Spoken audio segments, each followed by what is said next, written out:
প্রিয়সুধী, আমন্ত্রণ জানাচ্ছি মুক্তিযুদ্ধে চট্টগ্রাম বেতার ও সাংস্কৃতিক কর্মকাণ্ড শীর্ষক আলোচনা অনুষ্ঠান দেখার জন্যে।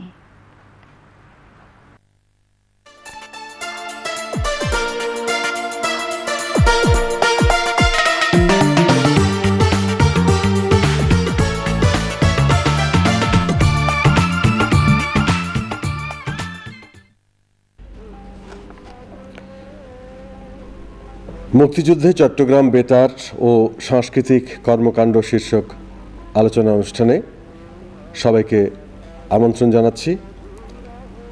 প্রিয় দর্শক, ৭১-এর ৭ই মার্চে ঢাকার রেসকোর্স ময়দানে জাতির জনক বঙ্গবন্ধু শেখ মুজিবুর রহমানের ঐতিহাসিক ভাষণে উদ্বুদ্ধ হয়ে সমগ্র বাঙালি জাতি দল মত নির্বিশেষে সবাই ঝাঁপিয়ে পড়েছিল মুক্তিযুদ্ধে।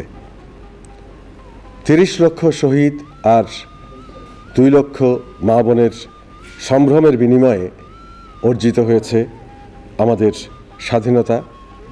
আমরা পেয়েছি স্বাধীন সার্বভৌম বাংলাদেশ, সবুজের বুকে লাল সূর্য খচিত জাতীয় পতাকা। এই অর্জনের পেছনে আরও যাঁদের অবদান রয়েছে তারা আমাদের বীর মুক্তিযোদ্ধা। আবার এই মুক্তিযোদ্ধাদের অনেকেই যুদ্ধ করেছেন সম্মুখ সমরে, অনেকে মুক্তিযোদ্ধাদের বিভিন্নভাবে সক্রিয় সহযোগিতা দিয়ে গেছেন। দেশের এই ক্রান্তি লগ্নে চুপ করে থাকতে পারেননি বেতার কর্মী এবং সাংস্কৃতিক কর্মীরাও। স্বাধীনতার ৩৮ বছর পরেও আমাদের মুক্তিযুদ্ধের বিভিন্ন দিক এবং স্বাধীনতার সত্যিকার ইতিহাস জানার আগ্রহ আমাদের জনগণ তথা দর্শক শ্রোতাদের এখনো বিভিন্ন ধরনের আগ্রহ রয়েছে। তারা এই যে আগ্রহটা এত অল্প সময়ে তার পুরোপুরি তথ্য দিতে না পারলেও যতদূর সম্ভব আমরা আজকে এ বিষয়ে জানাবার এবং জানবার চেষ্টা করব। এবং সেই কারণে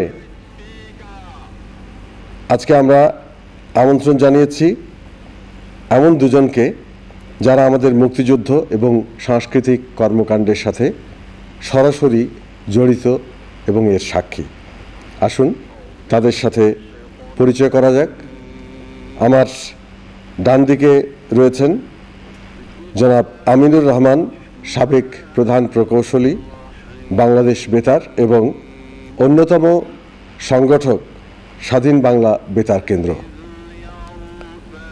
এরপর রয়েছেন মুক্তিযোদ্ধা ও সাংস্কৃতিক সংগঠক দেওয়ান মকসুদ আহমদ। আপনাদের দুজনকেই আমাদের আজকের এই অনুষ্ঠানে স্বাগত জানাচ্ছি। ধন্যবাদ। প্রিয় দর্শক, আজ আমরা এই অনুষ্ঠানে উপস্থিত দুজনের কাছে কিছু অজানা তথ্য জানতে চেষ্টা করব। আমি প্রথমেই দেওয়ান মকসুদ আহমদের কাছে জানতে চাইব ৭ই মার্চের পর থেকে মুক্তিযুদ্ধ চলাকালীন সময়ে সংস্কৃতি কর্মীদের ভূমিকা কেমন ছিল, আপনি সংক্ষেপে বলবেন। ধন্যবাদ ফজল ভাই। আপনি যে ৭ই মার্চ বঙ্গবন্ধুর ভাষণের পর থেকে যে কথাটা বললেন, জি, এখানে একটা কথা বলতে হয়, চট্টগ্রামের সংস্কৃতি কর্মীরা আগের থেকেই তারা মানসিকভাবে প্রস্তুত ছিল বিভিন্নভাবে, কিন্তু ৭ই মার্চের পরেই আমাদের চাকসুর জিএস আব্দুর রব শহীদ, জি জি, উনি আবুল ফজল সাহেবকে নিয়ে তৎকালীন বিভিন্ন চট্টগ্রামে যারা বুদ্ধিজীবী ছিলেন, আনিসুজ্জামান স্যার, রশিদ চৌধুরী, রেহমান সোবান, মোহাম্মদ শফি, মাহবুব হাসান, এনাদেরকে নিয়ে উনি ফজল সাহেব বাসায় একটা বৈঠক করেন এবং সিদ্ধান্ত হয় আমরা অচিরেই মানে লালদিঘিতে একটা জনগণকে আরো সংগঠিত করার জন্য নাটক, সংস্কৃতি কর্মকাণ্ডকে মাধ্যমে জনগণকে আরো উদ্বুদ্ধ করে জাতীয়তাবাদী আন্দোলনের সাথে সম্পৃক্ত করে কিভাবে মুক্তিযুদ্ধের জন্য বাঙালি সংস্কৃতিকে লালন করা যায় তার জন্য চেষ্টা করছিলেন। তারই আলোকে আমরা চট্টগ্রামে লালদিঘিতে 15ই মার্চে সাহিত্য সাংস্কৃতিক কর্মী সংগঠনের নাম দিয়ে আবুল ফজল সাহেবের নেতৃত্বে আমরা একটা একটা কর্মকাণ্ড করি।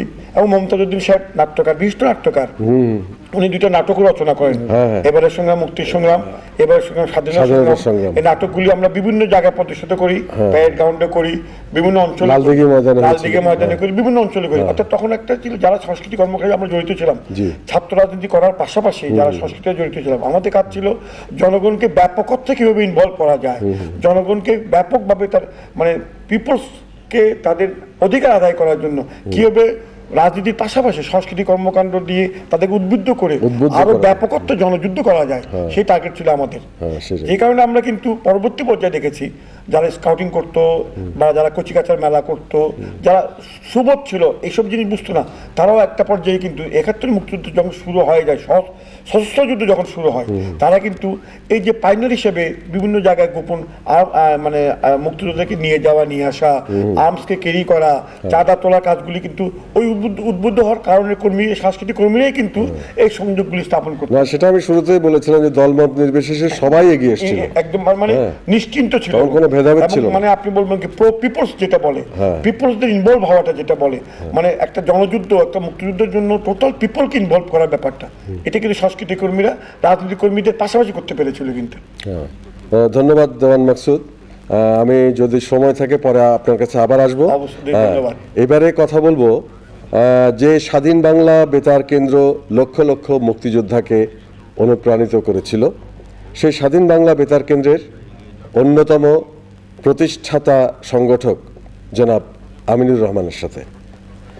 জনাব আমিনুর রহমান, আপনার কাছে আমার প্রথম প্রশ্ন, আপনি তো সে সময় বেতারে প্রকৌশল বিভাগে কর্মরত ছিলেন, স্বাধীন বাংলা বেতারের সাথে কখন কিভাবে সম্পৃক্ত হলেন? ধন্যবাদ আপনাকে। চট্টগ্রাম বেতার কেন্দ্রে যোগদানের পূর্বে আমি ছাত্র রাজনীতি করতাম, জি, এবং ছাত্র ইউনিয়নের সাথে আমি সম্পৃক্ত ছিলাম, জি। ফলে সুখী সমৃদ্ধ বাংলাদেশ গড়ে তুলব, বৈষম্যমুক্ত, বঞ্চনামুক্ত বাংলাদেশ গড়ে তুলব এবং বিপ্লবের মাধ্যমে এই দেশ স্বাধীন করব। ছাত্র ইউনিয়নের এটা ছিল উদ্দেশ্য এবং লক্ষ্য। পরবর্তী জীবনে সরকারি চাকরিতে আমি যোগ দিলাম রেডিও পাকিস্তান চট্টগ্রাম কেন্দ্রে টেকনিক্যাল অ্যাসিস্ট্যান্ট পদে। 70 সালে, 1970-এর 24শে মার্চ। আমার কাজটি ছিল বেতার যন্ত্রপাতি চালু করা, রক্ষণাবেক্ষণ করা, মেরামত করা এবং সুষ্ঠুভাবে স্বাভাবিক অনুষ্ঠান প্রচার করা হয়, যাতে কোনো প্রকার বিঘ্নিত না হয়। ফলে চাকরিরত অবস্থায় যেহেতু আগে ছাত্র ইউনিয়নের সাথে আমি সম্পৃক্ত ছিলাম, শুধু সেই লক্ষ্য থেকে আমি কখনো বিচ্যুত হইনি। স্বাভাবিকভাবেই নির্বাচনের পর বঙ্গবন্ধু শেখ মুজিবুর রহমান বিভিন্ন সংগ্রামে ডাক দিয়েছে, আমরাও তার সাথে সম্পৃক্ত ছিলাম। আপনারও স্মরণ আছে, ইতিমধ্যে সর্বস্তরে বাংলা ভাষা চালু করা একটা ঘটনা সর্বস্তরে ছিল, এবং আমাদের রেডিওতেও একটা কমিটি ছিল, আমি সেই কমিটির অন্যতম সদস্য ছিলাম। অসহযোগ আন্দোলন, 3 তারিখ অসহযোগ আন্দোলনের পর আমরা মকসুদ ভাইয়ের এবার মমতাজউদ্দিন সাহেবের নাটকে বিভিন্ন জায়গাতে আমরা তাদের সাথে সহযোগিতা প্রদান করেছি, এবং আমরা এই ওবি রেকর্ডিংয়ের মাধ্যমে এগুলো তুলে নিয়ে আসতাম, সুযোগ পেলে প্রচার করা যাবে, সুযোগ পেলে যাতে প্রচার করা যেতে পারে।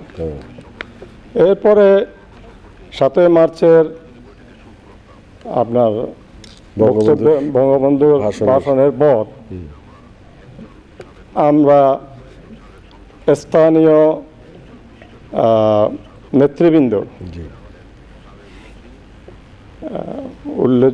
উল্লেখযোগ্য মধ্যে হচ্ছে এমআর সিদ্দিকী সাহেব, জহির আহমদ চৌধুরী সাহেব, এম এ হান্নান সাহেব এবং প্রগতিশীল অন্যান্য সংগ্রামী নেতাদের সাথে আমার সম্পর্ক ছিল।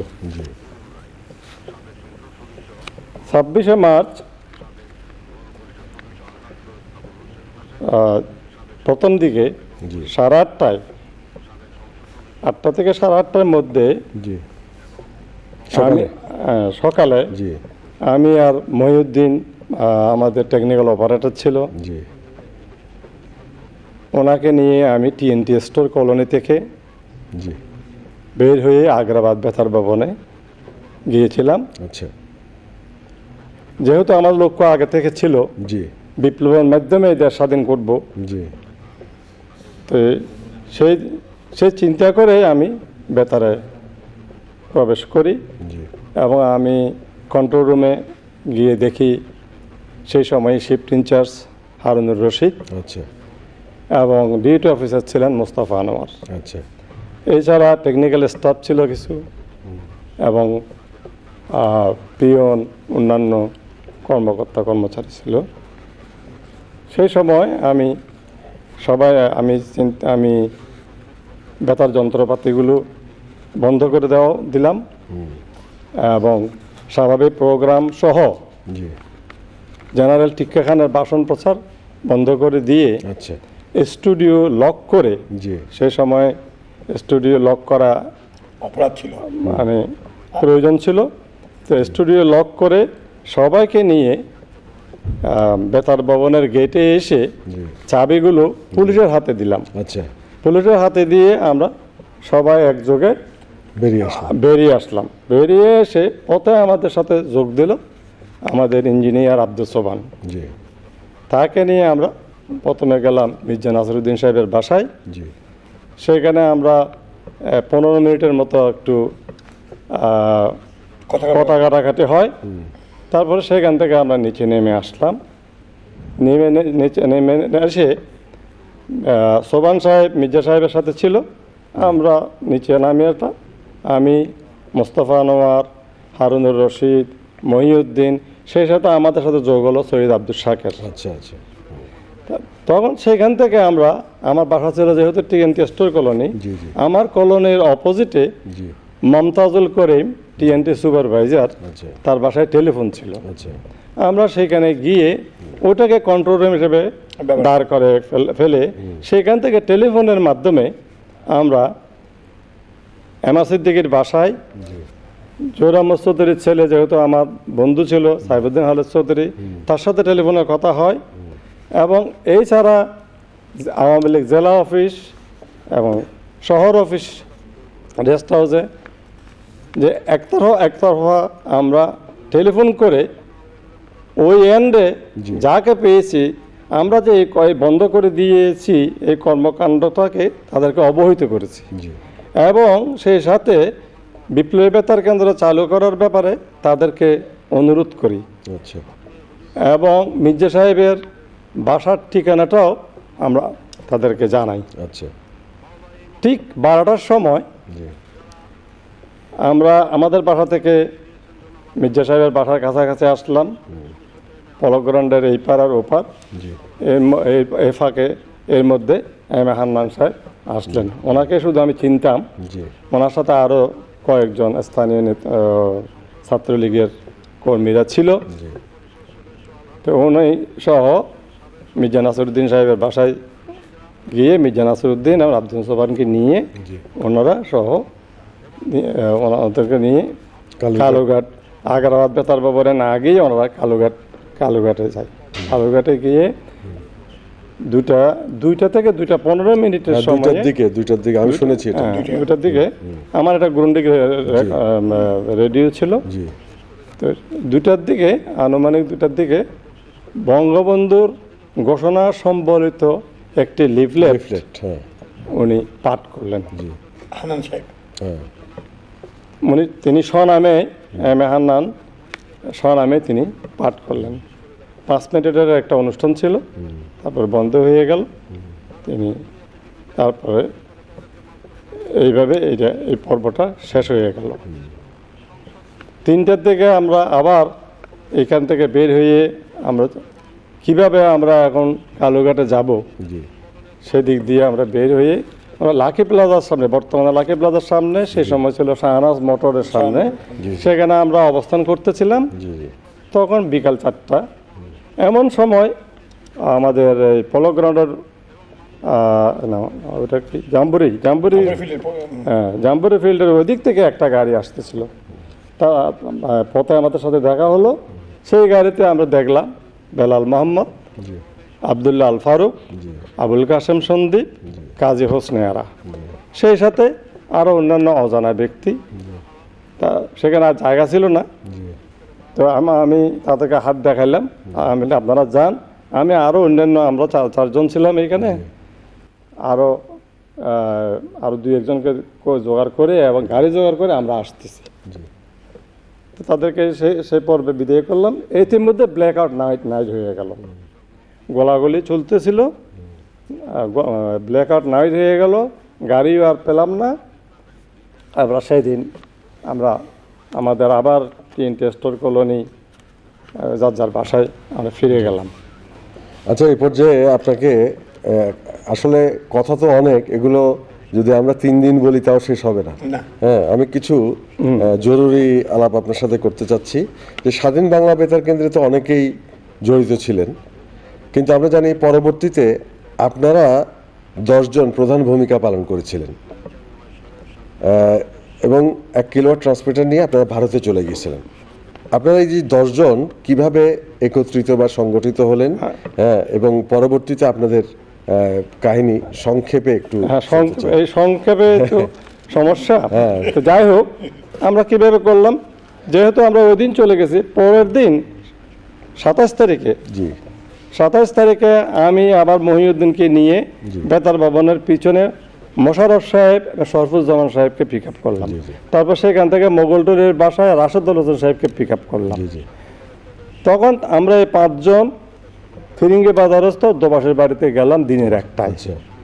দোবাসের বাড়িতে আমরা অন্যান্যদের মধ্যে যাদেরকে পেলাম তাদের মধ্যে ডাক্তার M.M. মান্নান এবং জানে আলম দোবাস এবং আরও অন্যান্য অনেক কর্মী ছিল। তাদেরকেও বললাম যে বেতার ভবনে গিয়ে আইদার আগ্রাবাদ বেতার ভবন অথবা কালুঘাট ট্রান্সমিটারে গিয়ে আপনারা আপনাদের বক্তব্য উপস্থাপন করুন। তা আমরা ওইখান থেকে চলে আসলাম। কোতোয়ালি থানায় এসে আমি বললাম যে আমি কালুঘাট ট্রান্সমিটারে যাই, আর ওনারা আগ্রাবাদ বেতার ভবনের দিকে রওনা দিলেন। তা আমি কালুঘাটে পৌঁছি 4টায়। আমার পৌঁছার পর আব্দুল শুক্কুরকে পেলাম। আব্দুল শুক্কুরের সাথে আমি ট্রান্সমিটার টেস্ট করলাম। এর ফাঁকে আসলো বেলাল মোহাম্মদ, ফারুক চৌধুরী, মোহাম্মদ হোসেন। এটা কি 27 তারিখে? 27 তারিখে বেলা 4টা থেকে 5টার মধ্যে। তারপর এই 3জনকে পেলাম। 3জনের সাথে দেখলাম যে সামরিক বাহিনীর বেশ কিছু লোকজন ট্রান্সমিটারে প্রবেশ করলো। তা এরপর দেখলাম অধ্যাপক মমতাজউদ্দিন সাহেবকে এবং ওনার শ্যালক আসাদুজ্জামানকেও দেখলাম। তারপর এই পরবর্তী পর্যায়ে পরিচয় হলো জিয়াউর রহমানের সাথে, সামরিক বাহিনীর লেফটেন্যান্ট শামসার মোমিন, ক্যাপ্টেন ভুঁইয়া, ক্যাপ্টেন ওলি আহমদ। আচ্ছা, এই ফাঁকে আমি আর একটু কথা বলিনি। 26শে মার্চে আমি সন্ধ্যায় ওখানে উপস্থিত ছিলাম। তখন ওখানে ওই হান্নান সাহেব ওই যে দুপুরের যে লিফলেটটা পড়েছিলেন ওটার বিস্তারিত আবার পড়েছিলেন। ওখানে আবদুল্লাহ আল ফারুক আরো অন্যান্যদের কবি আব্দুল আমি যেহেতু আমি যেতে পারি নাই, কিন্তু আমার রেডিওতে আমি এই বক্তব্যগুলো শুনেছেন। কিন্তু যেহেতু নাম বলা হয় নাই, তো সুতরাং এটা আইডেন্টিফাই করা ভেরি ডিফিকাল্ট। কিন্তু ওই অনুষ্ঠানটা আধা ঘন্টা চলেছিল, 7:40 থেকে 8:10। আচ্ছা, এখানে আরেকটা ব্যাপার আমি আপনার কাছে একটু জানতে চাইবো। স্বাধীন বাংলা বেতারে আপনাদের যে কর্মকাণ্ডের স্বীকৃতি হিসেবে আপনাদের 10 জন সহ মোট 22 জনকে বঙ্গবন্ধু স্বর্ণপদক ঘোষণা করেছিলেন। সেটা তো পরবর্তীতে বাস্তবায়ন হয়নি। এ সম্পর্কে আপনার কাছে সংক্ষেপে একটু কিছু শুনতে চাই। আমরা একেবারে অনুষ্ঠানের শেষ প্রান্তে। আমি এই ব্যাপারে আমার এই ব্যাপারে এটা ঘোষণা, এটা বিভিন্ন পত্র পত্রিকায় প্রকাশিত হয়েছে। পরবর্তী পর্যায়ে 2000 সালে মুক্তিযুদ্ধ জাদুঘরের একটা সম্বর্ধনা সভায় 7 জন মন্ত্রীর দৃষ্টি আকর্ষণ করা হয়েছিল। জি জি।